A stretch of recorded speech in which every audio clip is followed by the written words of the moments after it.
Hey guys, Phoenix Rising here. Today we are going to cover why it is so difficult to leave a narcissist or an abusive situation. Um, this happens to be like one of the things I hear family members ask a lot. Why is it so hard to leave? Like they know they're being treated like crap. But why can't they just leave? Well, there is a lot of reasons why it could be very difficult to leave an abuser or a narcissistic abuser. So today we're going to cover reasons why it is hard and what we can do to kind of combat that if we are trying to leave an abusive situation. So we're talking about how it's very hard sometimes to determine whether you are being abused and whether you should leave. Well, when a person finally does come to the conclusion, okay, well, my partner or this person is abusing me, it's not usually as simple as grabbing your bag and leaving. There can be a lot of reasons why leaving is much easier thought and said than done, especially if it's taken someone a very long time to realize that they're being abused and they're working against a trauma bond. The first thing to realize is that every situation is unique. There could be kids involved in the situation, complicating it. You could be trapped financially. Um, these people that are not leaving may be holding on to hope that one day things will get better. Um, no matter what, it's important to understand whether you are the abused or someone you're just like wondering why won't leave the abuser. Like, why won't, your loved one just open their eyes and leave? No matter what their choice is, they need support for it. They are going to need a support network. I'm not saying you have to be directly involved, but just know that, there are a lot of unique situations and there could be a lot of reasons why someone doesn't leave. And it's not always very simple. I will say that most of the time, what is keeping an abused person with their abusers is um, fear and doubt and questioning themselves. Physical barriers, like if you don't have any money or you have nowhere to go, usually those kinds of barriers are much easier to um, break or get over when trying to leave an abusive relationship. But it's much harder to fight yourself. And 90% of what keeps people with their abuser is fear and doubt. And like I said, questioning yourself and low self-esteem. And everything you do is like, you have to question it when you're an abused person. It's very, very hard to get back into a mode where you can think for yourself. So I will also go ahead and say that is usually things like having no money, blah, blah, blah, that's easier to get over than what a person goes through mentally and emotionally before getting to the point of where they're like, okay, I have to get out. All right, so the reasons you may feel like you can't leave if you're an abused person, um, and again, this may help some people understand why their people just aren't leaving. First of all, the person who is being abused may be trauma bonded, and we'll go over that in just a minute. There could be, like I said, children complicating the process of leaving. If you have children with your abuser, you can't just be like, okay, well, let's go, kids. Um, Generally, it's not like that. Financial abuse has left the abused person feeling dependent on their abuser. If they have been financially isolated and abused and they have absolutely no access to funds of their own, they could feel very, very trapped. Another thing about narcissistic abusers is they will fight for a while to keep their human toy under control. So they will keep coming back into their life over and over again. As many times as the abused person will let them, they will come back and repeat the cycle over and over and over. Some people feel like they have nowhere to go. And again, fear. Fear is probably one of the biggest things that keeps an abused person with their abuser. So, one of the reasons why an abused person stays is because they are trauma bonded. They may not even realize they are being abused. I talk about trauma bonds a lot in a lot of my videos. So, basically, what is trauma bonding? It's basically a type of Stockholm syndrome where feelings of attachment and dependency on the abuser takes place. It is a subtle state of mind created by reinforcement through periods of devaluation and punishment, and then reward and love. Um, and abusers rely heavily on trauma bonds because it's a very manipulative way of training their victim's brain to be chemically addicted to life with an abuser, with all the highs and lows and the chemical imbalance that causes in your brain. And it's also very hard to realize that you're trauma bonded until you've been educated on it, and until someone outside of your inner circle basically kind of like says, "Hey, this is what's going on. Do you realize you kind of have like Stockholm syndrome?" And being trauma bonded, it keeps you mentally and emotionally under their control. You're always constantly fatigued when it comes to being emotional, and you're always tired and walking on eggshells, and so it's kind of hard to like get past that. So there will be a video later that I'm going to make a very detailed explanation on trauma bonds and how it works and what they exactly are.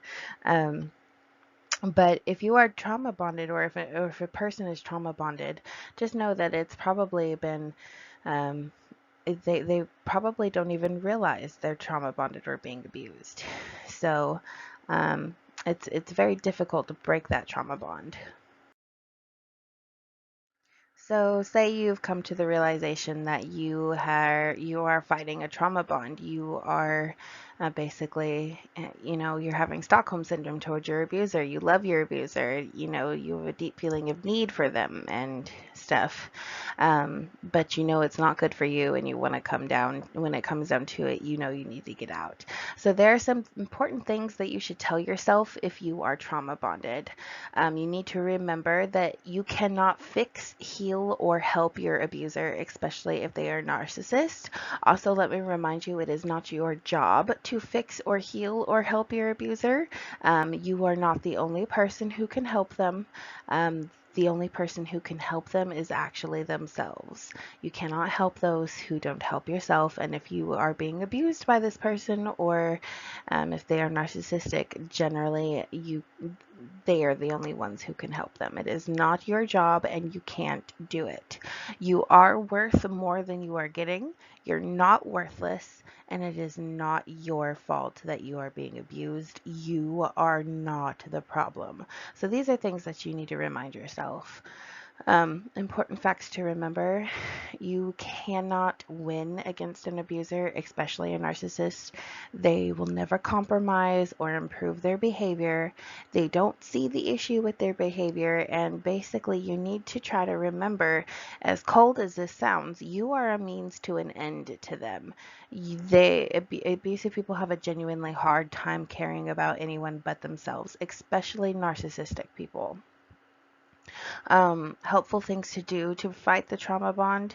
I personally did not get better until I went to therapy, and I actually had a therapist, confirm, yes, you are definitely trauma bonded.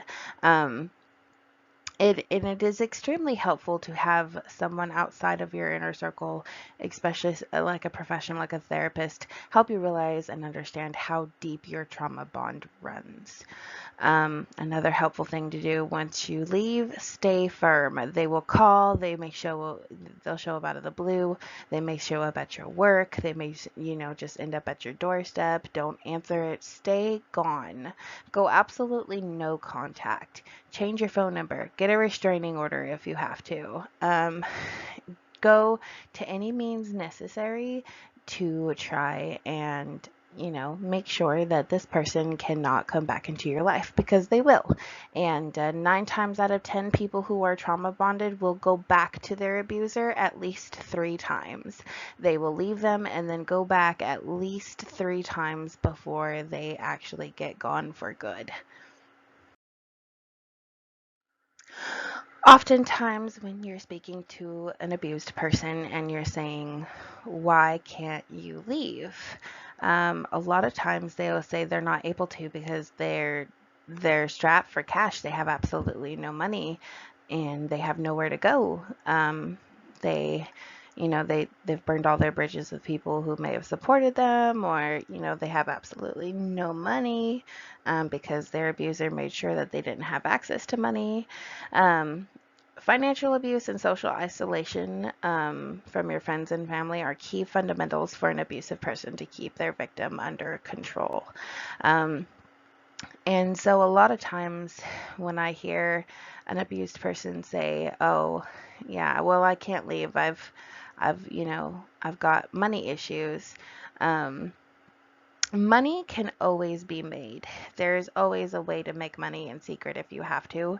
Um, Money is often used as, an abused person's kind of like scapegoat as a reason to stay because they're not quite ready to leave. Um, but then again, there is the issue of the fact that a lot of people who are abused in relationships often do not have any money because they are kept financially under control. So money is often an issue. So, what can you do if you do not have money and you do want to leave? Um, First, and foremost, the thing you should do is reach out to old friends and family.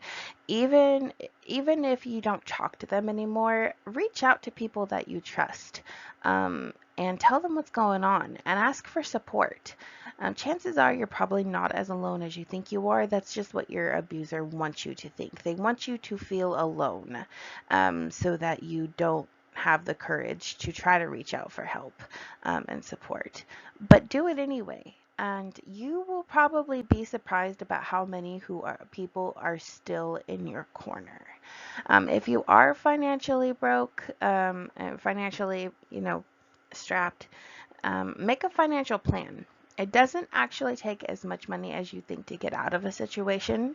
Also, there are resources in almost every city, local abuse support networks. They may have safe houses and job resources for you. Um, there is always a way to make money in secret. You can always make money right from your smartphone if you have to. In the link, I actually have a Chime referral. If you sign up and deposit, like, I think it's $200 in automatic deposits or whatever. If you sign up through my link, Chime will give you a free $100 for being referred too. So there's always things like that that can give you money too. You got to think smart and kind of like sneaky like that. Even something as simple as a Chime referral link that can get you a free $100 is progress towards leaving. So that is what you can do. You just have to make a plan and go for it and reach out to people. You would be surprised how many people would open their doors. And that's about it for this video. Thank you for watching Phoenix Rising. Like and share and subscribe to support my cause and helping others with their abusive situation. If you know someone who may be being abused or whatever, slip them my videos. You never know, like maybe if hearing someone else talk about a situation may, help another person realize what's going on. So share to support my videos, and maybe together we can help somebody. Our next video will be an in-depth detailed explanation of trauma bonding, how it happens, what happens when you're trauma bonded, stuff like that. It's going to be a pretty in-depth video. It may be a mini series. And if you are going through something, if you are, experiencing something in real life, in your real life that, you know, is rough, hang in there and remember that you are a phoenix and you can and will rise from the ashes. Just hang in there.